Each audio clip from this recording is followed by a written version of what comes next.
It took me 50 videos to come around on Mew VMAX, but here we are. Holy shit, it's been 50 videos already. What's good, YouTube? Welcome back to the channel. Today I am excited to finally take a look at Mew. It's a brand new day, it's finally won me over, and I'm here to show you why. So what's Mew VMAX, you ask?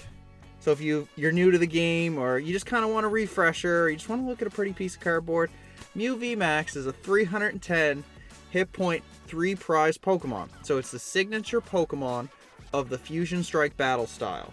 It came out last November. It's been a presence since its release. It has 2 key attacks, Max Miracle, 130, and ignores the effects on your opponent's active.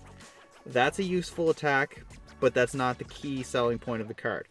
Cross Fusion Strike lets you copy any of your benched Fusion Strike Pokemon's attacks and use them as this attack. So I know you're looking at that, but that doesn't make any sense. Like, what am I copying? Why is this card so good? Why do I hear people groan about Mew VMAX? Well, let me tell you, it's this card right here. Genesect V, 190 hit point, 2 prize Pokemon, also a Fusion Strike Pokemon. Phenomenal synergy. It has a Technoblast 210 attack that Mew will copy. So during your next turn, this Pokemon cannot attack. But that's only one part of the card. What makes this probably one of the most broken support Pokemon, and I hate using the word broken, but it is broken, support Pokemon, is Fusion Strike system. Once during your turn, draw cards in your hand until you have as many cards in your hand as you have Fusion Pokemon in play. You fill your bench up and you're reloading to 6. There is a key distinction on this card that other cards have that say once per turn. That is not on this card.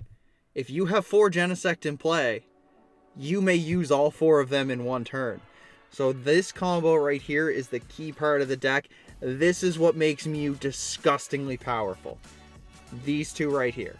So, just going to take a pause right there. If you've been supporting the channel, you're new to the channel, I just want to say thank you. I couldn't have done any of this without you guys.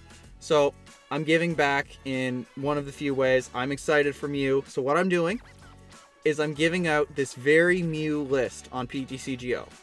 So there's 3 ways to get 3 things you have to do. Like this video, drop me a comment below.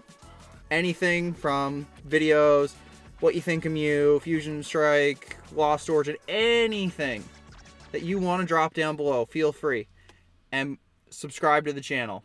I'm going to see for the comments and see for the subscriptions, and then I'm going to announce a winner at a later date. I'm giving every single one of these cards away in the deck. It's my starting point. Tinker it how you want, but I just want to give back because, again, I couldn't do this without you guys.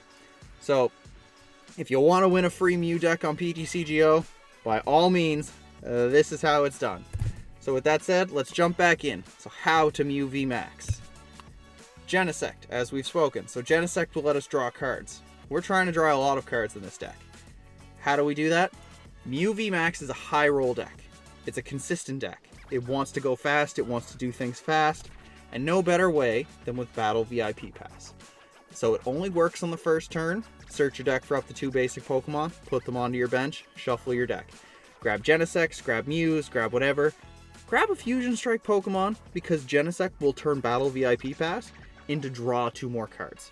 Multiple Genesects, draw more cards. You see where this is going? We want to draw cards quickly, and Battle VIP Pass lets us do that. And then, of course, Meloetta. In Mew VMAX, Meloetta provides an option no other deck at the moment, or possibly in the near future, will be able to provide. A 210 2-energy attack on the first turn of the game. How often have you been donked by Meloetta? They go second, thinking you're going to deny them the evolution. And they just wipe you off the board with Melodious Echo. 70 damage for each Fusion Strike energy on your Pokemon in play. Oh, but it's not just 210. Power Tablets, you play 4. You can do 30 more for each Power Tablet you play. Your Fusion Strike Pokemon do more damage. And of course, Elisa Sparkle for that dangerous one going second attack. So search for 2 Fusion Strike energy and put them on your Pokemon in any way you like. Dangerous setting up that Meloetta or accelerating energy. And of course, the Fusion Strike energy, which has given so many decks fits because it protects your Fusion Strike Pokemon from your opponent's Pokemon's abilities. That right there, like, this is the concept of the deck. However you choose to play it beyond this, this is what you need to be aware of. These cards here with Mew VMAX and Mew V, phenomenal. Tier 1, S tier since its release, and it hasn't gone anywhere. So why to Mew VMAX? Why, you might ask? Why are you so excited? Well, let me tell you, this is why. We're getting a League Battle deck. I love, love, love products that are easily accessible for new players. Players on a budget. Players like myself who might not have all the money in the world to dedicate on Pokemon cards. With all the time I talk about it, you'd think. But this is probably the best product I think we'll ever see. Because Mew has been so broken for so long. And we're getting a deck that you can pick up for $30, $40. And a couple tweaks, you're off and rolling with a tier 1 deck. It releases November 11th, so hold the brakes there. You're getting a little too excited too early. And I know what you're thinking, but I hear that point, and I'm going to tell you why I'm getting excited for it now. Prices are crashing. This deck is coming. People are offloading their cards. They're trying to recoup any bit of value for their cards before this deck comes out. Right now, a once $50 Mew VMAX is $9.99 on TCG Player. That is terrific how quickly the price has dipped with the announcement of this deck. $10 per VMAX. It's not the cheapest deck in the world, but comparative to other card games, Pokemon is by far the most affordable card game going. And of course, finally, the broken PTCGO, Pokemon Trading Card Game Online, economy has brought Mew VMAX down to a more respectable number. Each VMAX is 5 packs. I've seen people selling packs for as low as 20 cents US per pack. That is phenomenal to pick up a tier 1 deck. Now is the time to pick up Mew, get your reps, whether you want to wait for it online or wait for it in person and play it online, or pick up the pieces in person and then play it online later when this code comes out. The choice is yours. Now is a great time to be playing Mew VMAX. So, I've been talking nothing but great success of Mew. And I am a stan now. I am an absolute stan. How not to Mew? There are some counters you have to be aware of. The disgusting path to the peak. Pokemon with a rule box have no abilities. Our Genesects, they lose their ability. We can't draw, or we can't Fusion Strike system. So, be wary of that. And be wary of the new and terrifying Drapion V. This Pokemon attacks for free against Mew decks. It knocks out Mew for weakness. It is a terrifying card you need to be aware of. Right now it is not seeing overwhelming amount of play, but Drapion exists. It was the hardest counter to a deck I've ever seen printed. It is so effortless. But don't worry, there are ways to work around it and come back. Mew will adapt, Mew will evolve. But these two cards you have to be aware of. And then the decks that brought Mew down to the level that it's fun to play. Before it was so much more powerful than the rest of the field that it was unenjoyable. You had a target on your back, you were the best deck in the room, not a chance. Palkia is a thinking matchup. You can win it. You have to be careful with your benching, which I think is a good skill to learn. And you have to know which KOs you can take and which ones to ignore. Giratina, it hits really, really hard. That's really its selling point. It hits really hard and it gets going very quickly. And Star Requiem can keep its tempo going if you get through one. So it is a winnable matchup. Usually you have to slow it down. But yeah, Giratina is a very powerful deck. And of course, Regigigas. So this one has its own built-in options. It can knock out Mew VMAXs in one shot. But it also serves as a stand-in for any one prize deck. So one prize decks usually give Mew fits. So you have to be careful. But I'm not going to leave you high and dry. I've got some tools for Mew. Don't worry, Mew's got your back, and we've got tools that will help Mew keep rolling. Lost City. Oh boy, where do I begin on Lost City? If you're not playing Lost City in Mew VMAX, I don't know what you're doing. Lost City says when a Pokemon, either player, is knocked out, put it in the Lost Zone. So you remember that Drapion that we just talked about that terrifies you? Well, Drapion is usually a one-off. You Lost City it, you never have to worry about Drapion again. Lost City is great. If you're playing a one prize deck, like that Reggie deck, you put 2 of their key pieces in the Lost Zone, their entire engine is off. They cannot beat you. Their engine is done. The new Comfy, toolbox, there will be key pieces that they don't want to lose. Many cards they will happily throw away. But taking 1 or 2 pieces out of there quickly, like a Radiant Charizard or Radiant Greninja, something they don't want to lose, can slow them down significantly. And this is a newer include that I wasn't seeing before that I've adopted, and I don't know if I can take it out at this point. Hand Disruption. So, as a former Pikarom player, I am looking at Marnie and Roxanne as ways for you to keep up. So power creep is inevitable. But how do you come back? You apply pressure through attacking, and you mess with their hand. The Lost Engine, at the moment, is very susceptible to Hand Disruption. Many decks are very susceptible to Hand Disruption.